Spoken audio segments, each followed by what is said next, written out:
नमस्कार। The great thinkers के इस नए एपिसोड में एक बार पुनः सभी श्रोताओं, दर्शकों और सुधीजनों का हार्दिक स्वागत है। मैं हूं सर्वेश सपन। इस नए एपिसोड में हम बात करने जा रहे हैं भारत की धरती पर जन्म लेने वाली एक ऐसी महान शख्सियत और ऐसी महान आत्मा की, जिनके व्यक्तित्व के रोशनी से और जिनके व्यक्तित्व के सुगंध से आज भी दुनिया आलोकित है और सुगंधित है। मैं बात कर रहा हूँ महात्मा बुद्ध की।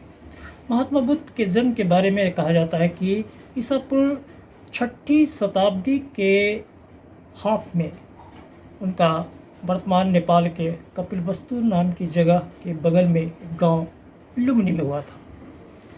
पिता छोटे मोटे राजा थे और बालक महात्मा बुद्ध, जिनका बचपन का नाम सिद्धार्थ था, वो बचपन से ही कुछ अलग हटके थे और एक विलक्षण प्रतिभा उनमें बचपन से ही दिखती थी।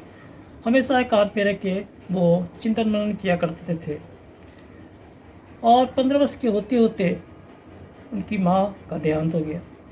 पिता ने उनको ये ऐसा लगा कि ये बच्चा संसार से हट रहा है, विलग हो रहा है, इसलिए 15 वर्ष की उम्र में ही उनके पिता ने एक बेहद खूबसूरत राजकुमारी से उनका विवाह कर दिया। लेकिन महात्मा बुद्ध बिहार के लिए जाते थे तो पहली बार उन्होंने देखा एक वृद्ध व्यक्ति को, बड़े दुखी हुए। दूसरी बार उन्होंने देखा एक बीमार आदमी को, बहुत दुखी हुए। तीसरी बार उन्होंने एक मृत व्यक्ति के शव यात्रा को देखा और इसके बाद वो निश्चित रूप से इस घटना से इतने प्रभावित थे कि ये बात उन्हें हमेशा सावती थी कि आखिर इस दुनिया में और मनुष्य के पास इतना दुख क्यों है। दूसरी तरफ पिता ने उनकी शादी कर दी, लेकिन इस चिंतन ने कि मानवता दुखी है।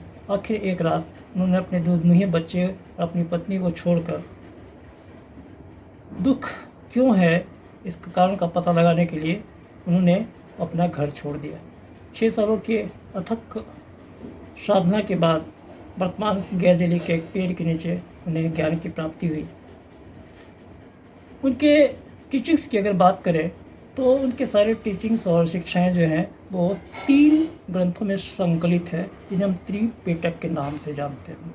महात्मा बुद्ध का ये मानना था कि संसार में दुख है, दूसरा दुख का कारण है और तीसरा दुख का निदान भी है। और इस संबंध में उन्होंने जो भी शिक्षाएं दी वो आज पूरी दुनिया को आलोकित कर रही है।